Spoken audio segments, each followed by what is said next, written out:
A little while since you've done some live radio, but we're happy to have you. Everything doing well, though? 107.5. Yeah, everything's been great. Off season's going well with workouts and throwing sessions and stuff like that. So getting into the routine and just going at it every day. The game. All right, welcome in here. GamecockCentral.com. It's the Garnet Trust Hour here on 107.5 The Game. Go till 11 a.m. Special guest today, Kat Berry, Gamecock Women's Soccer. Kat, thanks so much for taking the time to be with us today. How are you doing? Good. Thanks for having me. Yeah, absolutely. Glad to have you here. Had several athletes on so far from, actually had one of your teammates on, Taylor Jacobson. Did you get to check that out? Yeah, I heard she did a great job. She told me she had a lot of fun. Did a phenomenal job. Yeah, we've had a lot of fun with the athletes. Y'all make us feel bad about ourselves because you're like all so much more put together than we are in our middle age life. But Taylor did a great job. She talked about food some. She has the TikTok account. Yeah, I did. Stuff. I ended up. You follow that? I didn't even know about that until she talked about it on here. So I follow now. Yeah, we're breaking news on the air. News to me too. All right, but you've checked it out now. Yeah, I'll get your thoughts on that later. Wes and I always end up talking about food during basically anything we do, written, podcasts, radio, anything like that. So we'll get your food thoughts. We're going to talk about soccer, talk about what you got going on in school, all sorts of stuff, maybe get in some questions. So all that sounds good. We'll dive in. Looking forward to it. Again, we'll be here until 10 to 11 here on 107.5 The Game. First of all, here's a random question for you. We were just talking before we jumped on air about the pollen. Yes. What are your thoughts on this? I don't think anywhere in the world has pollen quite like Columbia, South Carolina. Yeah. And I'll die on that hill. Last spring, I don't think like I could breathe for like 4 months. And then I'm from Boston. So I went home for the summer and our pollen season is like 2 months later. So it was like 6 consecutive months of just like pure allergies. So coming in this week and not looking forward to it. Yeah, I was going to ask you, so being from Boston, I didn't have a good like barometer of how the pollen is up there. So like mild or? I mean, maybe like less than here, but I think it's more so just different timing. We still get similar. I'm not an expert on the subject, but in my relative opinion, I think that we get similar, probably just on a different time frame. Different pollen time zones. You're not a pollenologist or whatever you would call. Maybe I can take that up. Yeah, some kind of weather person might know a little bit more about that. So let's go back. So you mentioned you're from Boston, and you end up down here among us Southerners in South Carolina. Let's go back to the recruiting process, if we can start there. So you coming up playing soccer, I know you played basketball and lacrosse, right? Yep. Okay, first of all, it's probably easy to say that soccer is your best sport because of what you're doing now, but like what's your second best? Probably basketball, although toss up. I have one really good basketball story that's kind of relevant to South Carolina, which I think is kind of interesting. I played in high school. My team, our rival high school was Worcester Academy, which if you know, that's where Aaliyah Boston went to high school. Yeah. And so my team actually played her team like twice a year for my high school career. And so I actually like guarded her. I wish I had the film for it somewhere for all of you guys. So I guarded Aaliyah one year in like our New England championship basketball game. She didn't score on me, but we lost the game. So you can decide who won that battle, but I'll take my win there. You guarded her the whole game? I don't know if I guarded her the entire game, but she didn't score on any possessions. I was guarding her. It's like my claim to fame. You ask my team, they're like, we've heard this story 9,000 times. Every time she does something good, I'm like, guys, fun fact, like I actually guarded her. It could have been like 3 minutes at this point. I don't know, it was like 6 years ago.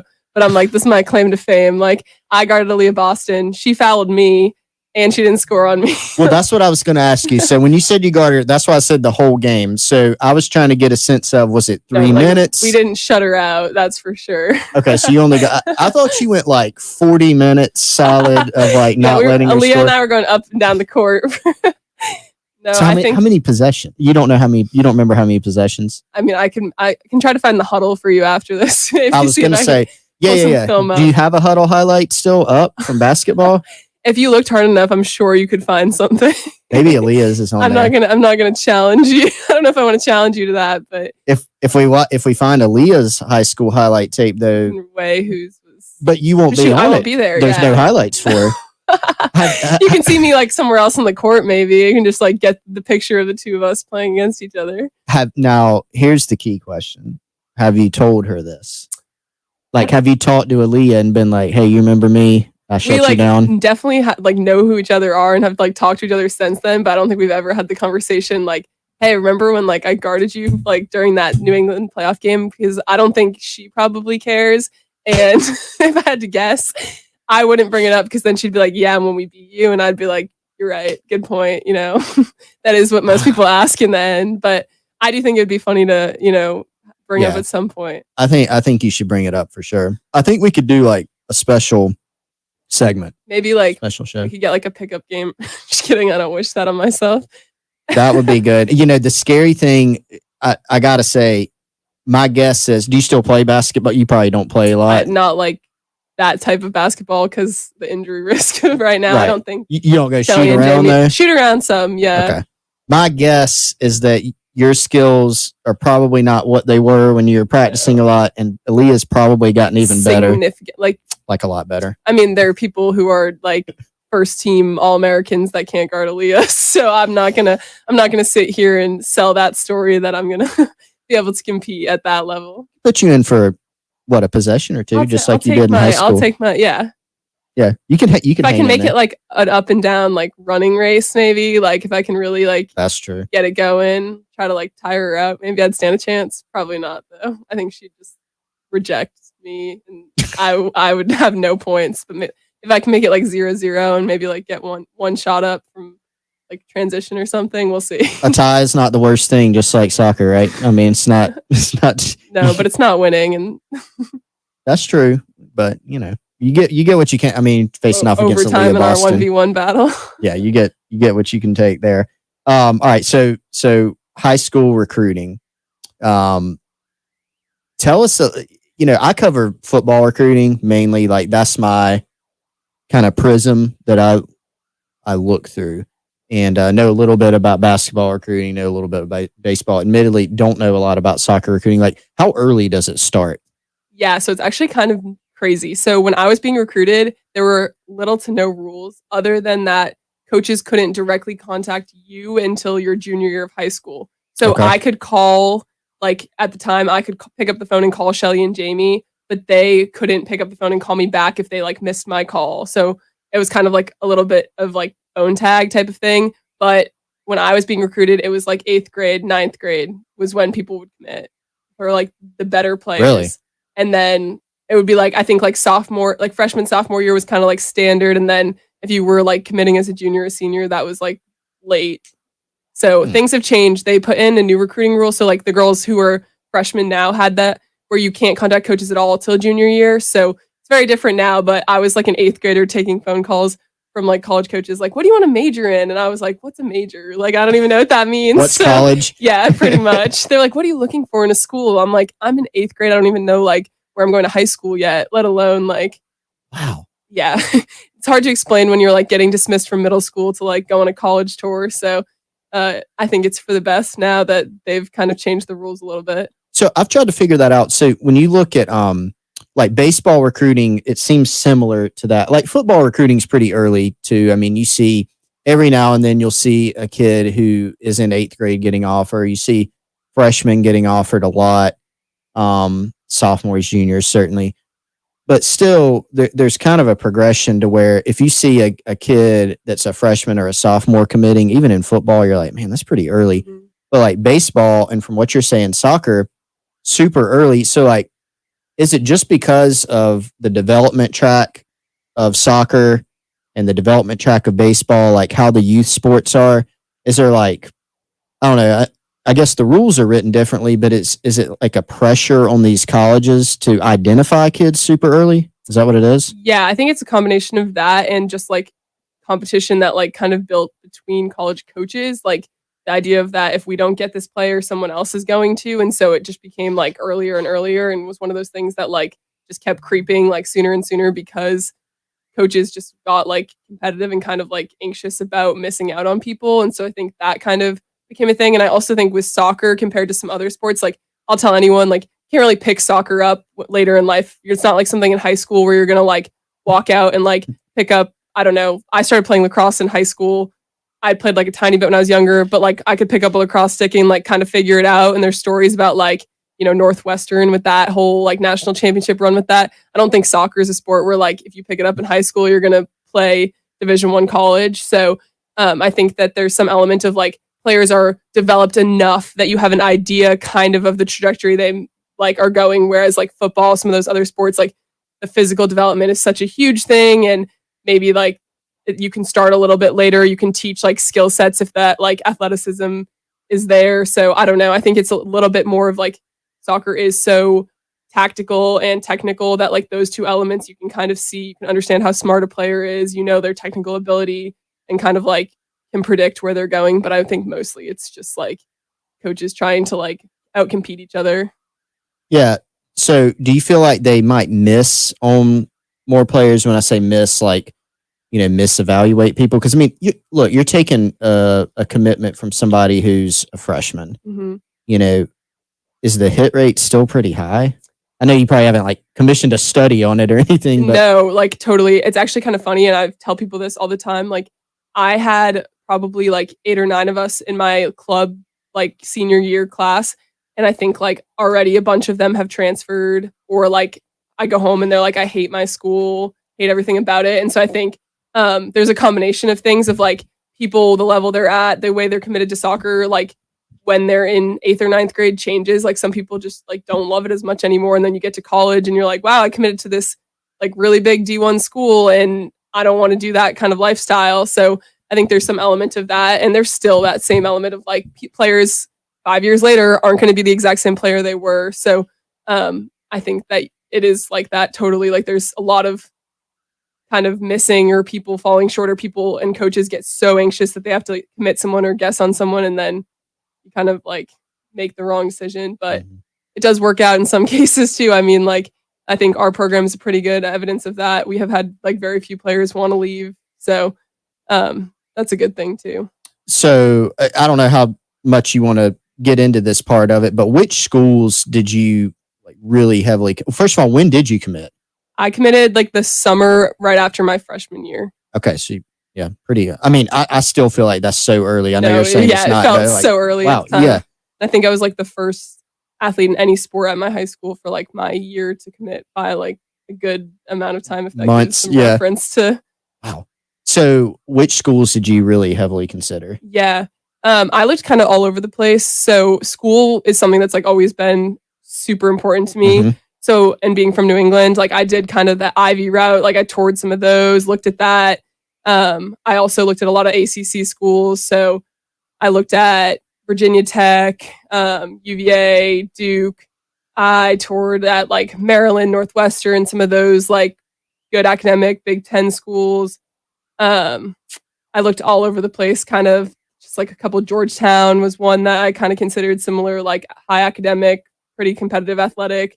So I looked like all over the place. Pretty much my mentality was if someone reached out to me, I would give them the time of day to phone call. If it was like within reason to go on a visit, I would go take a look at it type of thing. And then that was kind of the way I looked at it. And then South Carolina reached out and I came down to visit, and the rest is kind of history. So what was it about South Carolina? Yeah, for me, it was that I didn't have to sacrifice anything. Like that's kind of what I tell people. So I actually really knew little to nothing about it. And it was kind of like just good luck. Shelly and Jamie and our old assistant coach at the time, I think like stumbled across one of my games at a showcase Memorial Day weekend of my freshman spring. And so they reached out to my club coach and were like, hey, we'd love to have like talk to her on the phone, have her come down and visit. They watched me again at our like playoff event in June of that year. And then I came down and visited over the summer, and kind of like Jamie sent me a bunch of info about like the school here, like all the stuff like the athletes had, like, you know, the videos of like 650 and everything like that. And being from New England, like there just aren't like those types of like SEC schools. Like we just don't have those kinds of like facilities, you know, like at BC, lacrosse and soccer share the same one turf field, and it's like not even on the main campus, like stuff like that, where you're just like coming down here and seeing that we had our whole building that was just for soccer. I was like, this is insane, let alone like the stadium and everything like that. So that was just kind of like eye-opening for me that existed. And then I felt like I could get top 10 soccer, compete for conference titles every year, national titles, NCAA tournament. I didn't have to sacrifice school because I found out about the honors program here. So for me, that kind of put it up on target with like the other academic schools that I was looking at. And it just was like a culture. I loved the way that people like felt about the university. It's like kind of like I touched on, like nowhere else up by me. Like no one walks around and is like, go Eagles or like go UMass. Like it's just not the same. Like I'll be home in Massachusetts and people walk around and they're like, see my Gamecock stuff and they're like, go Gamecocks. Or I have like a South Carolina thing on my car and I was at a red light and some guy's like waving me down at the window and I'm in Plymouth, Massachusetts. Like this is like nowhere near here. And I like roll my window down. He's like, do you play soccer at South Carolina? And I'm like, yeah, like I do. Like, and he rolls his sleeve up and has a giant Gamecocks tattoo. And he's like, go Gamecocks. And I like literally am like, this is not real. Like I'm in Plymouth at 1, 2. The guy felt so strongly about it that he had to like get my attention to roll my window down. And then like we drove off and like went on with our days. But that's like my story I always tell for like South Carolina fans or like no other. And so I think to me, like just people that were so passionate about their school, like that was something I wanted to be a part of. All right, Kat Berry here with us on the Garnet Trust Hour here on 107.5 The Game. Going to take a quick timeout. Back on the other side, going to talk more soccer with Kat, and we're going to put her on the spot on a couple of things here. We'll be right back. This is Boomer Science with the CBS Sports Minute, sponsored by Angie. It's easier than ever to get home projects done well. Get started at Angie.com. Today's birthday shout-out goes to Automotive Hall of Famer Janet Guthrie. It's NASCAR's 75th anniversary, so let's celebrate the trailblazing Guthrie, the first woman to compete in the Daytona 500, and then also the Indianapolis 500. I'm Boomer Esiason. CBS Sports Radio. Angie's List is now Angie, and we've heard a lot of theories about why. I thought it was an eco move. Fewer words, less paper. It was so you could say it faster. No, it's to be more iconic. Must be a tech thing. But those aren't quite right. It's because now you can compare upfront prices, book a service instantly, and even get your project handled from start to finish. Sounds easy. It is, and it makes us so much more than just a list. Get started at Angie.com. That's ANGI, or download the app today. 3 people you should be 100% certain about. Your barber, your plumber, and your tax pro. Switch to Jackson Hewitt and you can be 100% certain about your taxes. We'll get you your maximum refund guaranteed and we'll back your return for life. Don't be kind of certain or almost certain. Be 100% certain. Switch to Jackson Hewitt today and get 50% off tax prep. Limited time offer for new clients filing at participating locations. Max value $200. Visit jacksonhewitt.com/50 for terms. It's the Garnet Trust Hour on your home of the Gamecocks. 107.5 The Game. At Firehouse Subs, a portion of every purchase helps provide life-saving equipment to first responders. They make our subs differently because their subs can make a difference every day. That's why they're bringing back their daily medium sub special for just $7.99. Enjoy a different handcrafted medium sub at a special price for every day of the week. Like today's Tuesday special, the Turkey Bacon Ranch sub for just $7.99. Get it for a limited time only at Firehouse Subs. Order now with Rapid Rescue at firehousesubs.com. Man, I did not need this today. Hey, Serena, call Schroeder's Towing. Okay, finding boaters rowing. No, stop. Call Schroeder's Towing. Sorry, I can't find rotors crowing. Oh, jeez. When you need help fast, call Schroeder's Towing anytime. 772-7930. In fact, put it on speed dial. 8 locations and 21 trucks to serve you fast 24/7. And don't drink and drive. Schroeder's will take you and your car home. 772-7930. Schroeder's Towing, the best and fastest hookers in town. You can pick out every detail of your remodel. That one. Or that one? That one. No, wait, that one. But you never really know what it will look like until... Well... not what I imagined. CHW Cabinetry understands. Not being able to visualize what your new space will look like can be stressful, but our photorealistic renderings leave nothing to the imagination, and our job site book makes sure everyone's on the same page. Literally, learn more at CHWCabinetry.com. CHW Cabinetry. Passion from inspiration to installation. Are you new to the job market and looking for great pay and a great atmosphere to work? Traditions Fine Jewelers had a record-breaking year last year. As a result, Traditions Fine Jewelers is looking for additional people to join their staff. Traditions Fine Jewelers is now adding sales associates to their jewelry and their collegiate staff, with management opportunities possible in the future. Traditions is also adding staff to their web department. Pay is $13 to $20 depending on experience, and Traditions hours are 10 to 6 Monday through Saturday. Traditions Fine Jewelers offers PTO and holiday pay as well as commission. Full and part-time slots available with signing bonuses of $500 to $1,500 being offered. Experience is preferred, but not necessary. Come by 5134 Sunset Boulevard in Lexington, Sandhills in the Northeast, or call or text 803-622-4013 and set up an appointment. Come by Traditions Fine Jewelers today. Your new career could be waiting on you to take the first step. No one in the wrestling business has experienced the trials and tribulations, along with redemptions and longevity quite like Jeff Jarrett. Come along for the ride on the My World with Jeff Jarrett podcast. They didn't really brand belts in the heyday of boxing. You know, Muhammad Ali, Sugar Ray Leonard. I mean, they had them, but along comes sports entertainment, professional wrestling, and now it is truly a part of pop culture. They've just branded what it looks like to be a champion. My World with Jeff Jarrett, wherever you listen. Broadcasting live from the Herndon Chevrolet Studios. This is 107.5 The Game. Discover Herndon Certified, Herndon Chevrolet's premier used car warranty. Shop with complete confidence knowing Herndon Chevrolet has got you covered. Stop by or shop online today and see why Herndon Chevrolet makes you smile. It's the Garnet Trust Hour on your home of the Gamecocks. 107.5 The Game. All right, back in with the Garnet Trust Hour. Chris Clark here with you here on 107.5 The Game. Got Kat Berry here with me in studio and just kind of breaking down her journey from Massachusetts to come down here to South Carolina and play soccer. Plenty of soccer to dive into because I'm very interested in the team this coming season and kind of how you guys have been preparing, all that good stuff. But right now, I'll put you on the spot if that's okay. All right. You don't know that I was going to do this. We got some questions for you, and then we're also going to play a little word association in a second. We're going to ask you about some people and some things. All right. And see what you think about them. All right. But first of all, I teased that we were going to talk about food. Mm-hmm. I've got to talk about food or we have failed here. So, favorite food, go. Just any food. Yeah, favorite food. I'm a big breakfast, go out to breakfast type of person. So anything like blueberry pancakes, waffles, that type of stuff. Okay. Also love sushi. So that's high on my list.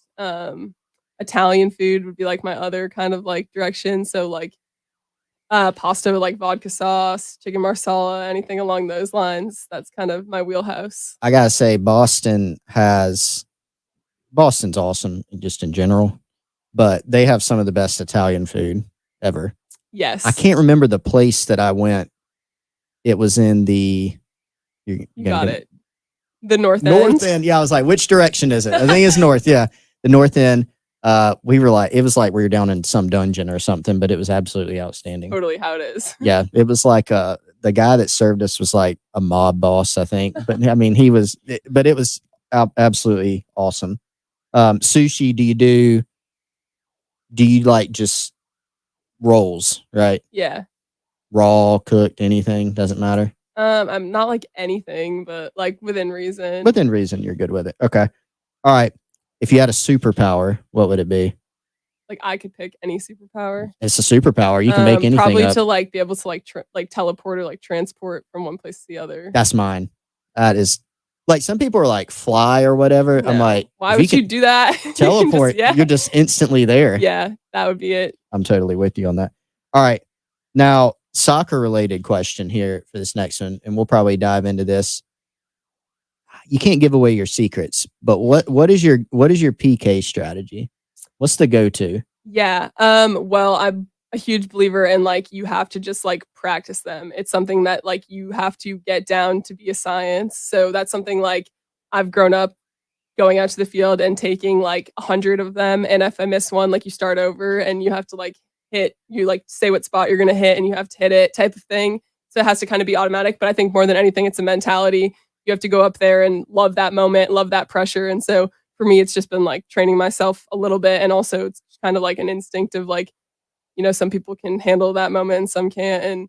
And so for me, it's like, I'm all about that. I want to be in there in that moment. And so that's kind of like always been how I am. And I feel like you have to just like own that, even if like, maybe that's not you, you just have to kind of like tell yourself it is and be confident and go up there and just do whatever you decide to do with conviction. Do y'all fight over who takes PKs in the game like you see players sometimes doing? I wouldn't say we've ever like fought. There's been times where I think like the job's been up for grabs, but for the most part, like we have a plan before the game usually. Right. And like Shelly and Jamie have decided that. Even like last weekend, we had like a scrimmage and they're like, all right, if we get a PK, this is who's taking it. And so we always kind of know. Premier League or La Liga? Premier League, not even close. Golly, that was a quick answer. Why? Well, my favorite team in like the entire world is Tottenham. So they're in the Premier League. And I just grew up watching it. I think it's just like the best brand of soccer. It's so fun to watch. The fans are so into it. I think it's like a lifestyle. It is everywhere in Europe, I think. But probably spoiled. We have such access to the Premier League in the US now. And kind of growing up, that's like what I always watched. But I just think it's fun to watch. Players are like so good. And it's like the kind of soccer that I like to watch and play. So you like Harry Kane? He is like my idol. Like really? Okay. Like if I could model myself like and the way I played after one player, like he is it. Okay. For like the last 10 years of my life. When you hit a shot in practice, do you yell Harry Kane? No. But it is like my whole team knows I'm like a crazy Tottenham fan, and like he does anything good or bad and I'm like the first one to hear about it, of course, even though like I know like he misses a PK in the World Cup and like I'm getting like 10 texts about it. And then like, he could score the best goal ever and everyone's like, Man City's still better. And I'm like, all right, like I got it. Our whole team is Man City fans pretty much. So yeah. So who's your most hated soccer team? Arsenal. Jay Phillips, who does the halftime show here, big Arsenal fan. I'll tell him of this. You should please tell him I send all of my hate to Arsenal. Ooh, yeah, I feel it's pretty strong. Man, I'm more of, so here was my strategy with the Premier League. I deliberately didn't pick a team so that I could like enjoy it more. Does that make sense? Yeah. So, I kind of just root for players more than like a team. Yeah, it's strategy. I think that like, part of the fun is like the pure hatred that like you just have for like the other teams and the rivalries that become. But there's something to that. My roommate didn't have a Premier League team, and like me, one of my other friends, and like two of our friends, one was Man U, I'm Tottenham, and my other friend was Man City. And so she'd kind of like watch our games, sort of root for Man City. I'm like, you have to pick a different team. It can't be any of those three. Like we're not teaming up on anyone here. Like we can't have two Man City fans in the group. So I'm like, pick any other team. She's kind of like, I don't know. I'm like, what? I'll pick one for you. Like I'll find a team that you should root for and give you like a reason. Okay. I'm like, you should be a Leeds fan. I'm like, I'll die on this hill. I just think it's a good pick. It's like, no one's really a Leeds fan, so it's kind of fun. They're like decent, play pretty fun soccer, and now they have like 6 Americans on the team. They just had an American coach. They fired him.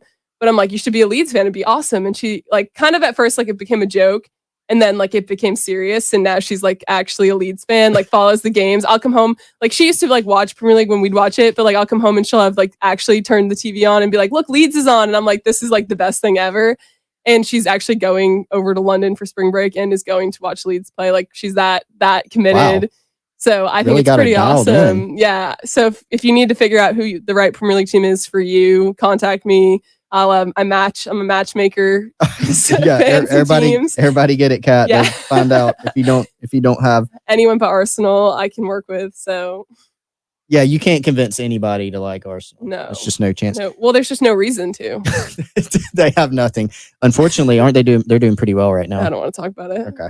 Well, we'll get you a special segment with Jay Phillips at some point. And you we'll do like a North London derby or something. Go back and forth on that. All right. So you mentioned, since we're talking about Britain, so you've got some teammates and have had some teammates from over there. Yeah. Do y'all talk about food at all? Because I've got to say, like, I may be like, it may be like a stereotype on my part, but like some of the stuff that I see that they serve over there at their soccer games, what is this?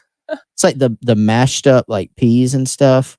Yeah, I don't know about that. I don't think I've heard of that. I played with Anna Pat in my freshman fall, and then we have Maddie Elston right now who's from England. So we've definitely learned and seen some of their like new hobbies and like, you know, little mannerisms and things about it that's just like, you're like, hold up, what did you just say? Or like, what are you talking about that you guys do?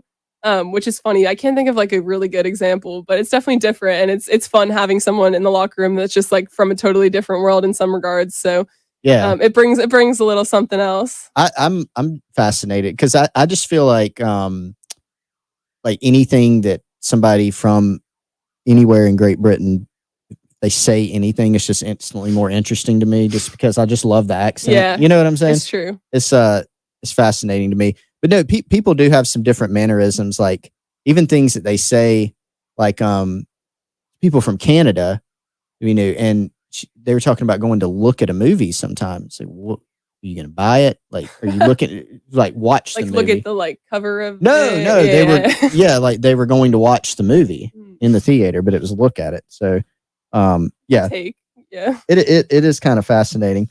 Here with Kat Berry on the Garnet Trust Hour. We are going to take a quick timeout, and when we come back on the other side, little word association with Kat, and then I promise we're going to talk about some Gamecock women's soccer as well. It's the Garnet Trust Hour on your home of the Gamecocks. 107.5 The Game.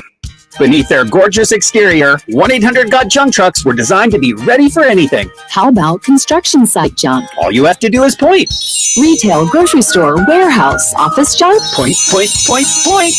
How about the monumental junk left after a fire or a flood or a hurricane? This time, you'll need to do it with your other hand. Why?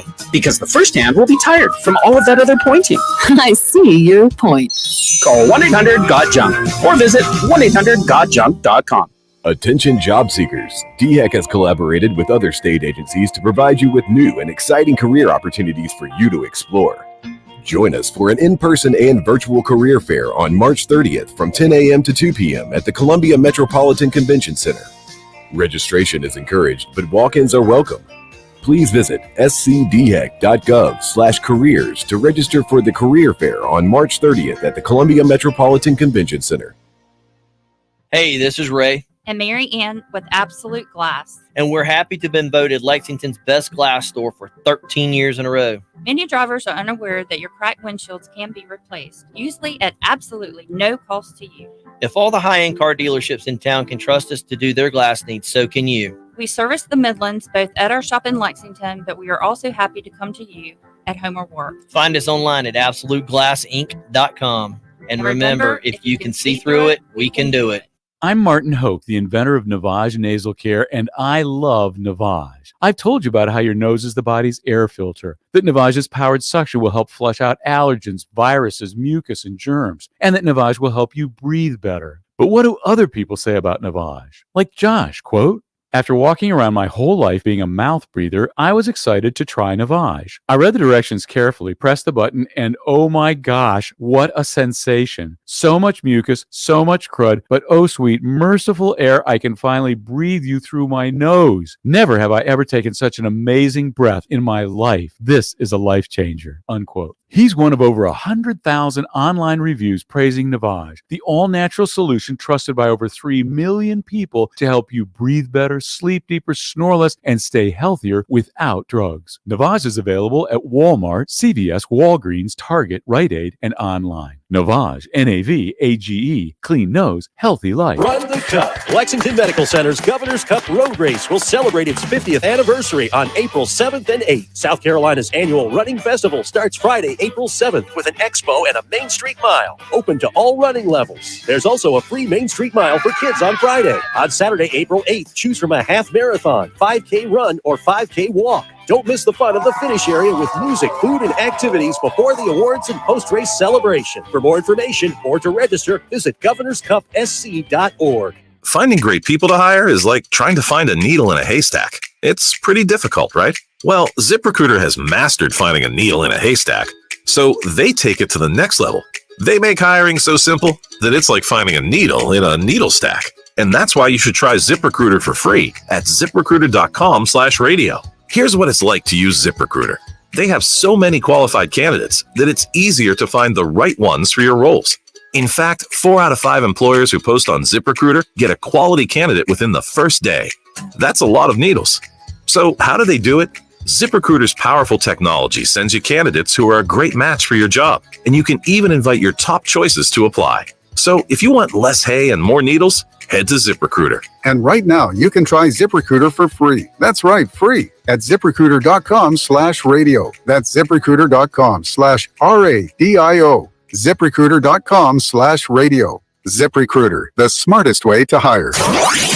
It's the Garnet Trust Hour on your home of the Gamecocks. 107.5 The Game. All right, we're back. Garnet Trust Hour here on 107.5 The Game. I'm Chris Clark, joined here in studio by Kat Berry, who has now given us her favorite foods, her teleportation superpower, even a little bit of PK strategy. Hopefully, nobody from the other SEC schools was listening yet, and so you didn't give away too much, though. You just kind of your mindset as opposed to where you're going to put it. So no problems there.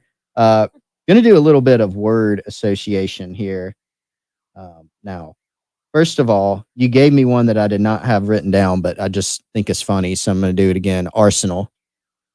The worst. I won't limit you either. You can do a phrase, you can do one word, whatever you want to do. All right. Shelly Smith. The GOAT. I thought you might do the best. The GOAT. Okay. Yeah. Tom Brady. Also would fit the GOAT. Shelly, Tom Brady, same thing. Same level, same wavelength. I think Shelly would like that comparison. Okay. New York style pizza. It's good. It's not the north end of Boston. Describe we'll get off the word association for a minute. Like what is the proper kind of pizza for you? Well, honestly, like New York is good. And like deep dish is like a no. Like that's just it's a cold take. I don't know. Whoever thinks that's like the best kind of pizza.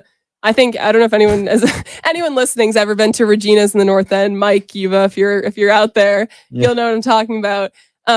They have like the actual original location in the North End. That's like my favorite pizza ever. So it's just like classic Italian pizza, and I think you got to stick to the basics. Peanut butter on a burger. Ew, no. Okay. Yeah. Have you tried that? Jack Brown's, have you ever been there in 5 Points? They do that. I've heard James Hicks told us about that from the baseball team. Really good place, but I would not try that one. Well, let me give you his preference then. And so I ran this by Adam Luckhurst too. Okay. So James is a proponent of the barbecue chips on a burger. Yes, that is like. All right. That is, yes. A bunch of my friends, that's the one they get at Jack Brown's, but I'm totally on board with that. Okay, you're on board. Yeah, Adam Luckhurst was on board with that too. Philadelphia Eagles. Like not good. You have a lot of disappointment. Disappointment. So you don't like them, or you're just disappointed? No, like by I feel like they disappoint. I feel like every year the Eagles are like, we're the best, like we're gonna win everything, and then they just end up losing. Minus, I think they beat us once, but Patrick Mahomes. Overrated. Coming in hot. I knew that reaction was gonna come. He's good. He's not Tom Brady. Well, says somebody from Massachusetts. Mm-hmm. I'm used to I get the digs at this. No, it's just I enjoy it. I mean, you just have some strong reactions to some things. You got a little bit of oomph behind it. Pretty interesting. All right, so I told you after this I'm going to coach my girls in soccer, so I need some tips. Okay. Soccer drills. What do you start with? Well, it depends. How old, what kind of formations, what you're trying to teach. Well, you got, let's say you got kids who definitely have not come up and played academy since they were, in kindergarten or whatever, and church league soccer. So they're not looking for anything out of like Jamie Smith's book of like. I doubt they would understand, nor would the coach, which is me, understand Jamie's book. So we're probably going to be sticking with things like sharks and minnows. I was going to say pick the coach, bread and butter. Like you can just throw them in, whoever scores stays on type thing. The one where you number everyone and you call out a number and you throw a ball out and they go and play 1v1 to goal. That's some classics. That is what we generally try to Star Wars. They have to like run through and you try to like hit them with the ball as they run through the middle. Yes, those are all pretty fascinating. I've had some interesting moments on the soccer field. Mainly, you're just like a herder, not really even a coach at that point. They don't really want to hear what you have to say, usually at that age. Yeah. Just try to keep them on the field, and you're doing pretty well. When did you start playing? When I was like 3 or 4. Oh, wow. Yeah. When did you know that you were pretty, had a chance to be pretty high level? Or did somebody tell you? Yeah. You were going to be pretty high level? Well, I think the terms of like knowing that like soccer was probably where I should put like my time and energy was probably like 5th, 6th grade. I think I played basketball like when I was really young, kind of through elementary school. And then I think like middle school, that kind of like 5th to 6th grade came around. And it was like, all right, you're probably going to have to like figure out where we're going to be putting our time and energy. Like you can't do everything anymore. I don't ever remember it being much of a debate. I think soccer was just like what I loved always from like when I was 4 and I started playing. And I also think like it was just like pretty obvious to me, to I think everyone at the time, although I don't really like remember having to have a conversation where it was like, what do you want to pick? Like I think it was always soccer, and that's kind of how it's always been for me. And then you picked up lacrosse, you said in high school? Yeah, freshman year of high school. And then basketball? So I came back to basketball. I played until like 5th grade, and then I stopped playing in middle school, and I came back to it in my sophomore year of high school. When you jumped from to South Carolina, I would say like I said, jump up in competition level, but is it in soccer? I mean, it is like from high school, but just with how soccer is and like club and everything like that, like, was it just like a huge? I think it's a huge jump. Yeah. And I tell everyone this, like, I had no idea at the time, but like the college game is just so different. High school is high school. I don't think that you can compare that at all. I think for most people who are serious soccer players, high school is basically something you do for fun and to like represent your community and your school. It's kind of like for the love of the game type of thing. Like you go and you get to like kind of be big fish in a small pond and kind of have that experience of competing for like state titles and stuff like that. That is important to like you and your school and stuff like that. But in terms of like development, club is the biggest like stage, probably for lack of a better term, for like a youth soccer player, other than like youth national team stuff for like the US.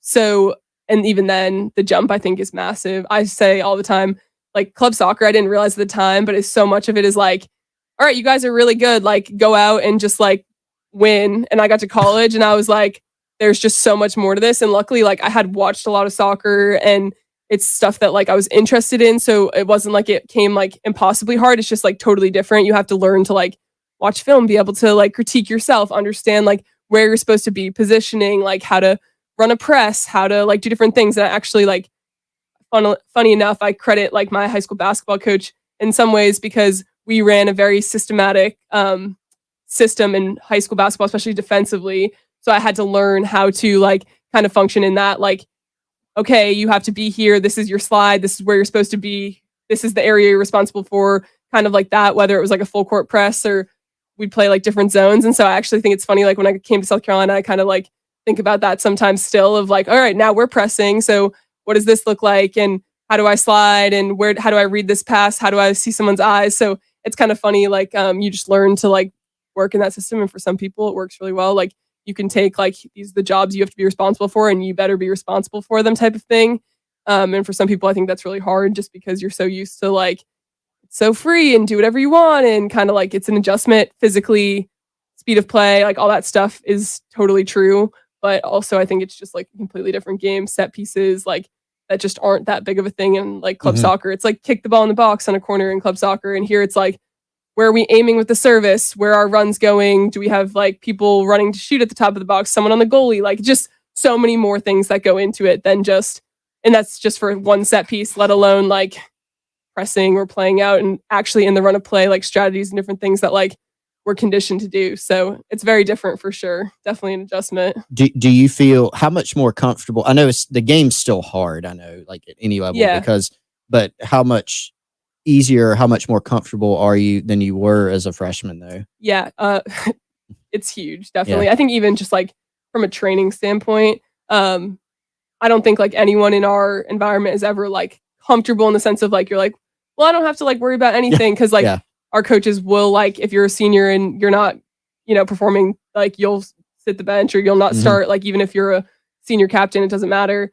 And so like, you're never like totally comfortable, but I do feel like now, like I've learned like how to take like the criticism. I've learned like what my coaches are looking for and like what the standards are and different things like that. And also just like, I'm less scared of like making mistakes and some of that type of stuff. And so that just kind of like allows me to like take some of the pressure off, at least that like, okay, like it's practice, or even in a game, like I'm more confident taking chances and doing some things.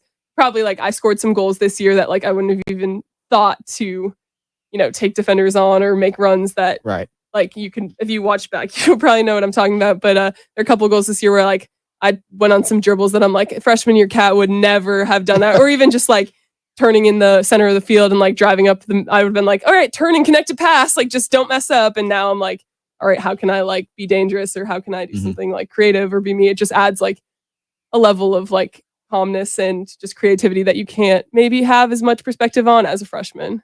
When we come back on the other side, we'll talk more, wrap up here with Kat Berry, talk a little bit more about this season's Gamecock soccer team, exciting times in Columbia with what Kat and Coach Smith and her teammate, all of her teammates have done. Chris Clark here at the Garnet Trust Hour. We'll be back on the other side. It's the Garnet Trust Hour on your home of the Gamecocks. 107.5 The Game. I switched to Boost Mobile and got a free Samsung Galaxy A23 5G phone. Want to know the best part? It was free? Nope. The fact that it's on America's largest 5G networks? Nope. It's the ding. Oh yeah, love the ding. Right? It's all about the ding. It's the dingarooski, the dingaronair, the ring-a-ding-ding. Unleash your power to save with Boost. Get a free Samsung Galaxy A23 5G phone when you switch. Boost Mobile. Unleash your power. And the ding. Limited time offer. New customers only. Available on select networks. 5G not available everywhere. One device per line. Tax excluded. Additional restrictions apply. See your local Boost Mobile store for details. We keep the clutter out of your gutter. Call on the gutter man. The Gutterman offers a variety of guards for your gutter. Protect your biggest investment. Call the guys in the powder blue trucks. Locally owned and operated for 46 years. Call 791-7147. That's 791-7147. We keep the clutter out of your gutter. Call on the gutter man. Palmetto Cards is South Carolina's largest hobby shop for all your trading card needs. Open Monday through Saturday at 404 West Main Street in Lexington.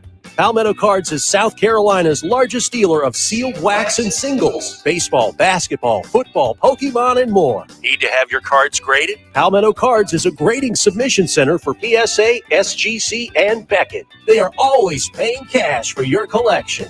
Visit PalmettoCards.com for more information. Bill Gunner here for AAA Heating and Air. They were out at my house recently installing my brand new system, and I couldn't be more pleased with it. I'm telling you what, AAA Heating and Air, with their experienced professional technicians, I have taken care of my family, and they'll do the same for you. Right now, 0% financing, a $1,500 buyback, and a 15-year parts and labor warranty. Contact AAA Heating and Air today, 803-677-1500. Tell them Bill Gunner sent you.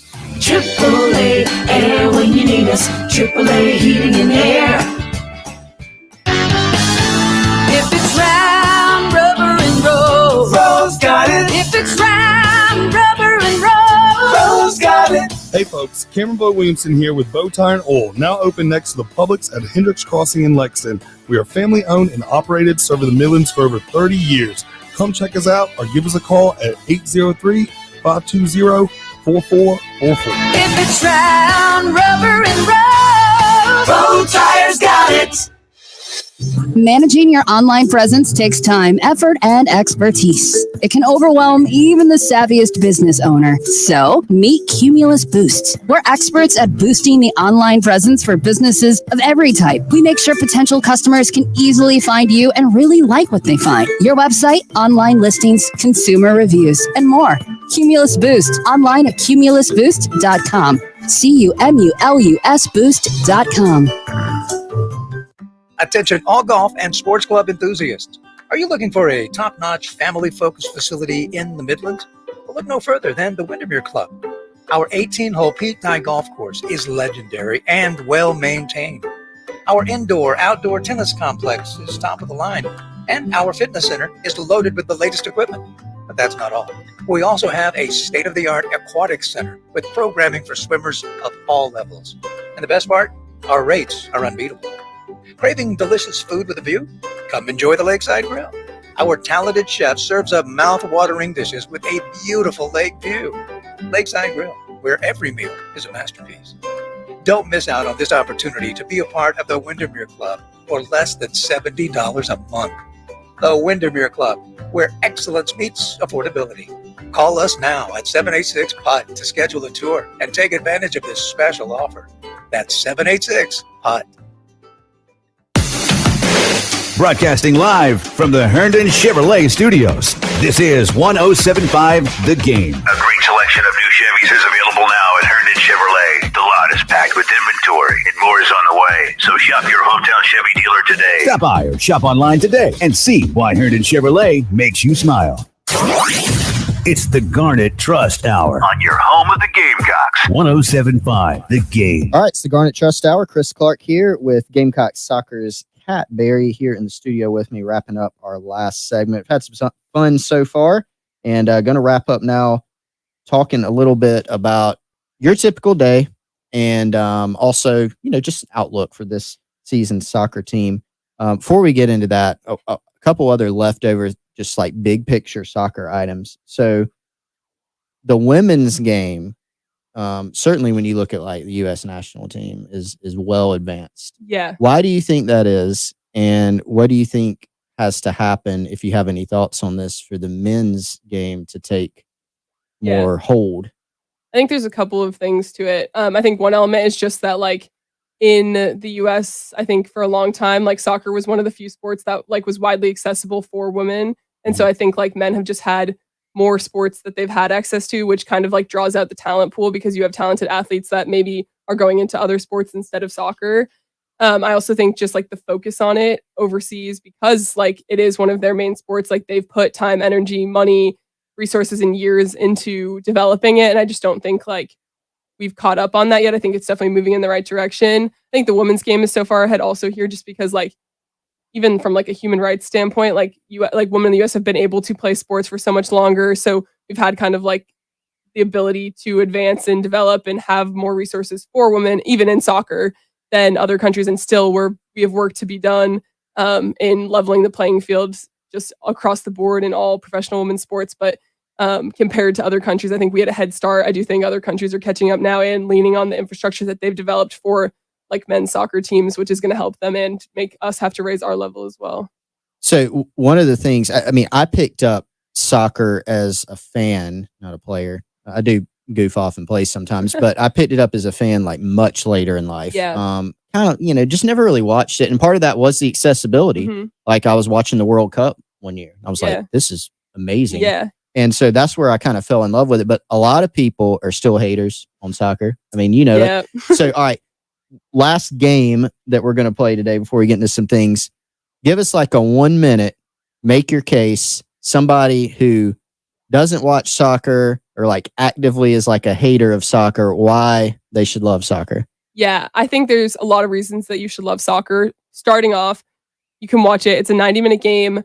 We only take a halftime break, so there's no commercials. You don't have to sit there and watch a million commercials and watch us stop and drink water for like 10 minutes every 5 seconds. Additionally, it's super physical. It's exciting. It's constantly moving. The game is never the same twice. 2 plays will never play out the same, even if you completely intend them to.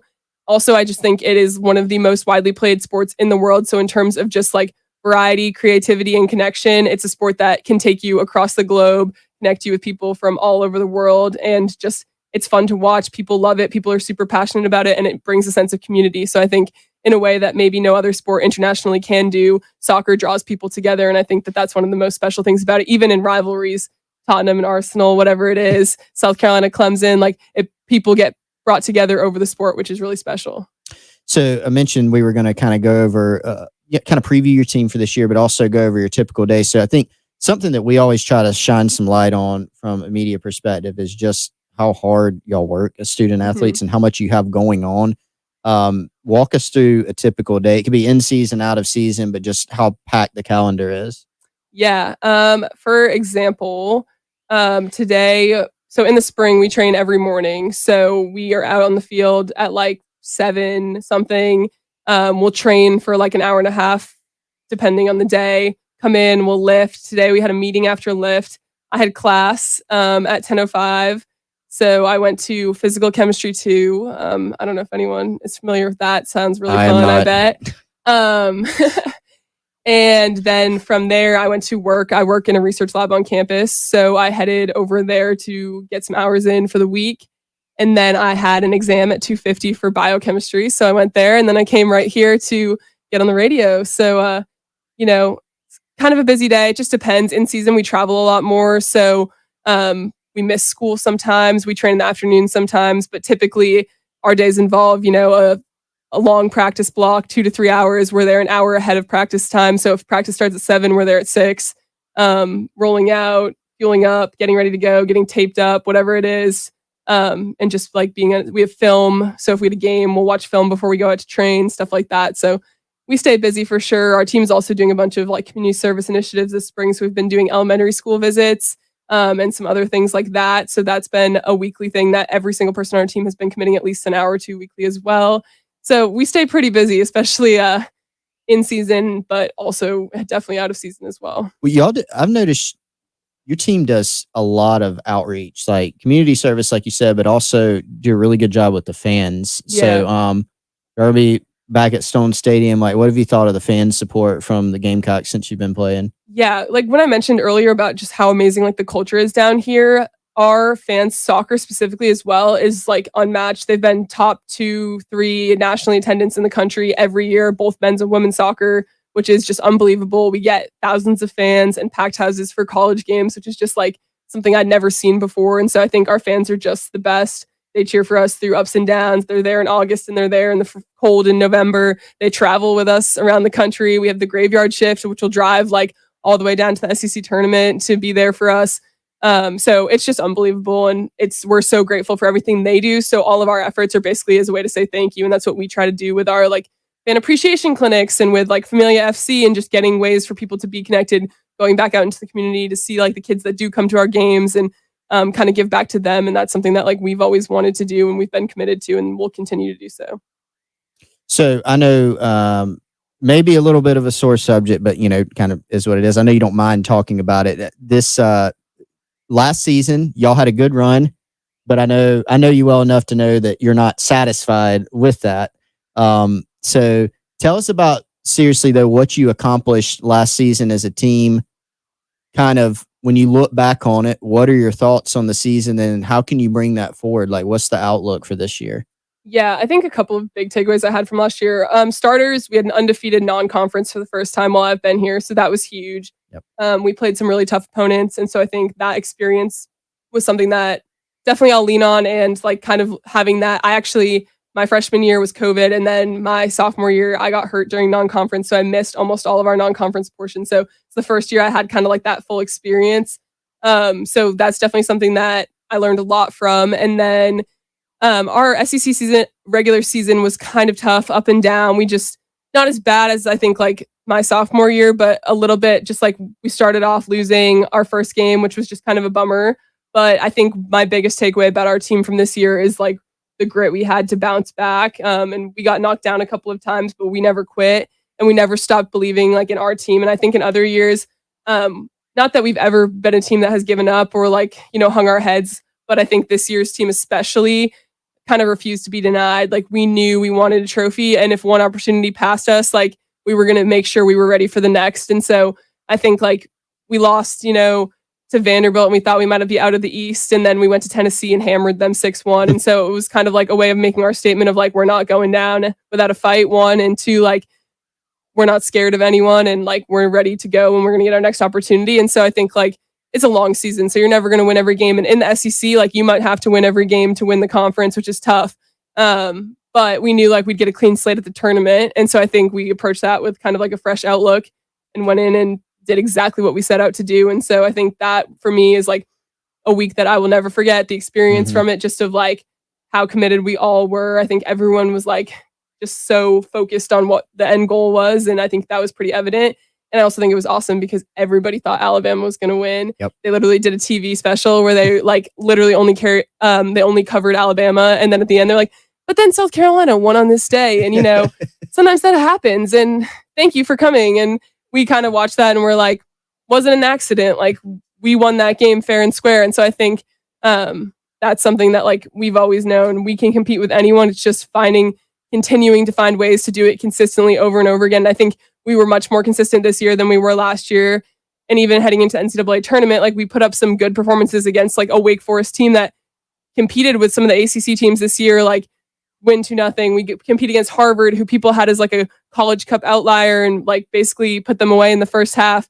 So I think that those types of performances that have become standard for us, or become an expectation, are something that we'll continue to build off of. And then it's finding ways to yes, that Alabama game, we are capable of that, but how can we do that, every single time we play a team of that caliber over and over again? Because we know that's we have the talent to do so. We just got to keep finding out ways to do that. And I think we know we could have gotten more out of that last game in the NCAA tournament. And I think that, at least personally, that will sit with me for a while. I know my sophomore year when we lost in the Elite Eight, that game still I think about all the time. And I think that was something I carried with me into this year, that kind of chip on my shoulder. And I think that's exactly how my team's going to take that Duke loss this year. And I think we'll be ready, going into this next year to continue to want to push forward. And I think we're already doing things that we've never done in springs or off seasons before, whether it's mental performance, strength stuff, just conditioning, soccer wise, we're ready. So I think that's an exciting thing. And you can see that there's a purpose right now to everything that we're doing, and people